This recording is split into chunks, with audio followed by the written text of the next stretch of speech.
was on the 12th of September that a set of postcards was sent out to a small group of Cure fans. On each of these instant collector's items, the date November 1st, 2024 was written in Roman numerals.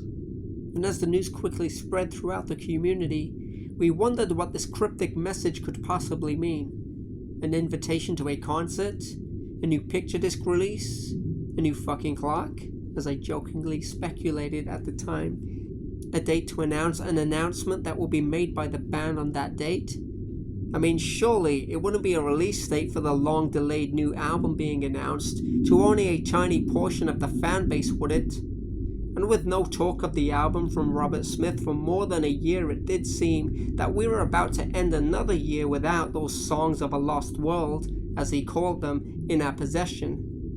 But it turned out that The Cure were in fact announcing the release date of the album many doubted would ever see the light of day, and it turned out to be a stroke of genius by the band in my opinion. The way they set up a brand new website to welcome intrigued fans to their lost world and drip-fed us sound clips from a few songs proved to be one of the best marketing campaigns in modern music. The level of excitement which was felt throughout our community truly is an experience we'll all remember for years, even decades from now. And on the day our own personal end song plays, I like to think it's a memory we'll hold dear, just to say that we were there being here right now on the day that The Cure brought us together as the world around us continues to crumble under the weight of social division and ceaseless wars. Songs of a Lost World is the album we needed right now, at a time when we've never felt more alone on this planet. It is not a political album, and it's all the better for it. There are artists out there who absolutely should be making such art, but The Cure aren't and never really have been one of those artists. I can count on exactly one hand and less than 5 fingers how many times they've written anything overtly political, and quite frankly, those songs aren't among their most memorable. They've mainly written songs which deal with the human experience, the human condition, and that is why their music resonates with us. Songs of a Lost World is about exactly what it means to be human, and it is by far The Cure's best album of the 21st century thus far. And I say that because according to Robert Smith, there are at least 2 more albums on the way, but I'll talk more about that later on. This is about the album they've just gifted us. 16 years after their last album and 5 years after they first announced this project. It has absolutely been worth the wait, and this is my first reaction upon hearing the track list more than a dozen times over the last 48 hours. What I will say from the outset is there is a little bit of something here for almost every kind of Cure fan. The only thing that's really lacking are those quirky love cats, why can't I be you moments, but they'd have no place on this album anyway. To my ears, Songs of a Lost World feels very much like the final chapter in a book, in this case the book being The Cure's career. And while this final chapter does offer some fresh ideas, it cannot help but bring back some old characters and themes from a few chapters earlier. In this case, the characters are musical motifs, which many will recognize from as far back as 1989's Disintegration. And along the way we are reminded of others from every album which has followed since. Here is my rundown of the track list following my short time with it. Track 1 is Alone. Partly inspired by the poem Dregs by Ernest Dowson, Alone was the lead single, and The Cure really could not have picked a better song with which to launch this album. The vocal performance by Robert Smith on this song is among his most moving to date, while the music itself will haunt your mind just as much as anything he sings. From the opening crash to the surging guitar chords, Alone announces itself in epic, earth-shattering fashion, but soon calms down to the soothing sound of piano keys and synthesized strings. The latter really elevates what is an otherwise humbling statement on our individual lives and deaths. The feeling of constantly being alone, even when surrounded by others, reminds me of The Cure's far quieter 1981 song, Other Voices. But while that song was about social alienation, Alone is more concerned with the moments we lose each day and how such moments are lost forever. And such themes set up the next track perfectly. Track 2 is And Nothing Is Forever. If Alone did not move you to tears already, then this one absolutely will.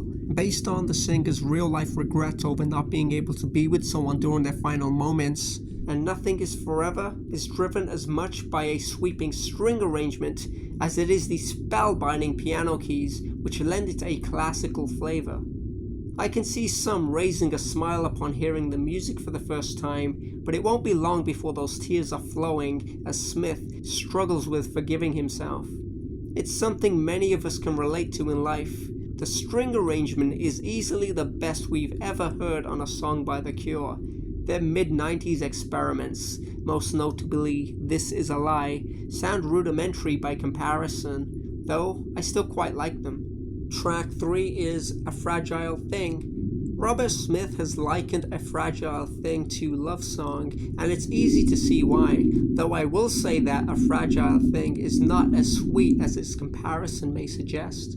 It is in fact a dark flip side to Love Song, so while Smith maintains that love is stronger than death, he also seems to concede that it is often too fragile for life itself. The irony being that love stands a better chance of surviving after death than before. Once again, those piano keys play a big part in the musical composition, and now for the first time on the album we get to hear a proper guitar solo, and it is a mere taste of what we're in store for.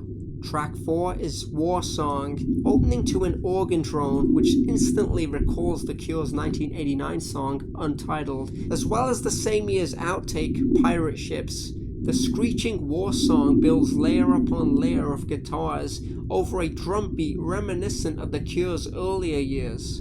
The vocal delivery of Robert Smith becomes more and more emotional with every verse as this wall of sound builds around him towards the most intense crescendo on the album.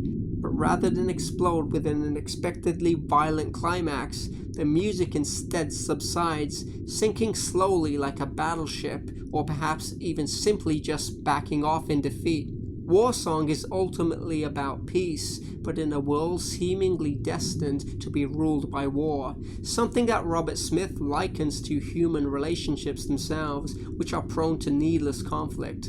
Track 5 is Drone, No Drone, and this is easily the most surprising song on the album.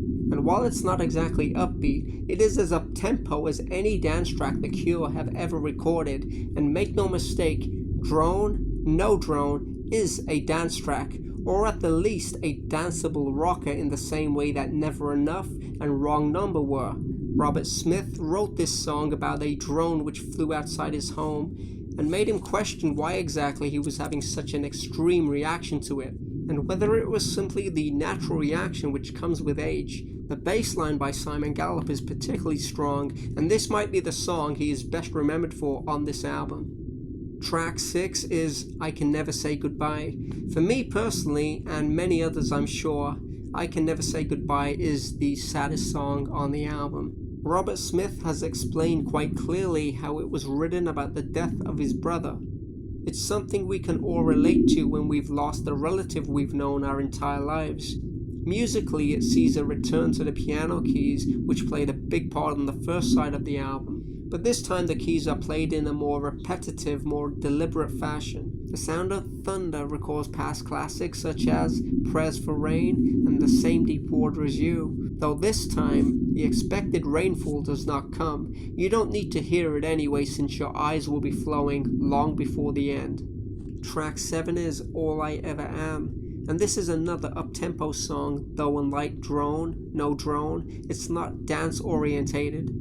All I Ever Am is more melancholy, as only The Cure can create. Smith has stated that the song is about memories and more specifically, how one remembers themselves in the past. Whether the person they thought they were in the past is in fact the person they really were is the question he ponders to himself.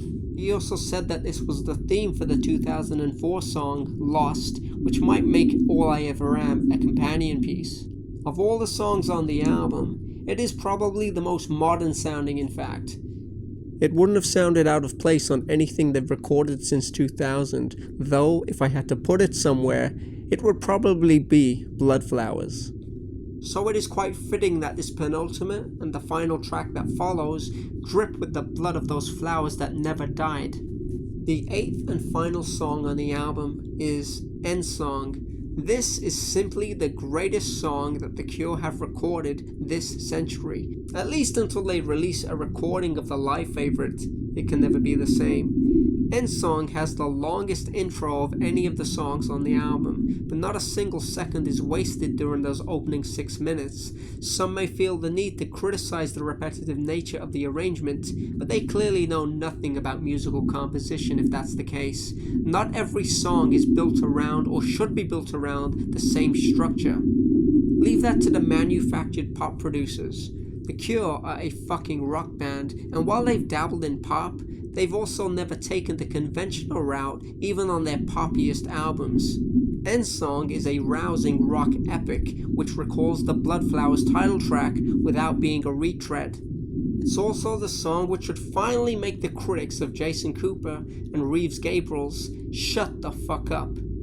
This is their crowning achievement with this lineup, and while we will continue to miss Boris Williams and Paul/Pill Thompson, that doesn't mean End Song is really missing anything without them. Cooper and Gabrels positively kick ass on this track.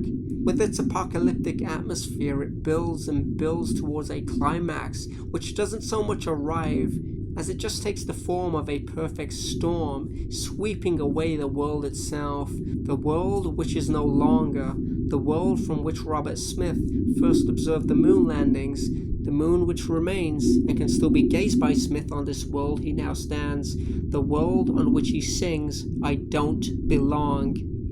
The perfect ending to the perfect album. The last time The Cure released an album, I was in my early 20s, still very much a kid with only 10 years experience of buying albums by the band. During the 16 years between the last album, 413 Dream, and the brand new Songs of a Lost World, I experienced a lot in life, just as the world around me has experienced much change. The life I lived prior to the 21st century seems further away than ever, and I've lost a lot of people from that period. I actually grew up expecting to be one of those lost people rather than someone who is here speaking to you now. I can honestly tell you from my beating heart that The Cure has a lot to do with the fact that it still beats, that I still desire to live and breathe another day forward. Songs of a Lost World may resonate more with those of a generation or two ahead of me, but it is a testament to the brilliance of this band that the album still hits me as hard as anything they've ever done. From Pornography to Disintegration to Bloodflowers, this album takes its place alongside that trilogy as the most impactful I've ever heard. The album is about as dark as Bloodflowers ever was, without coming close to either the gloom-drenched Disintegration or the doom-laden Pornography. At the same time, there are no tracks on Songs from a Lost World which are in any way upbeat. Even the lighter tracks drip with bittersweetness, and the only real hope will be found within the listeners themselves.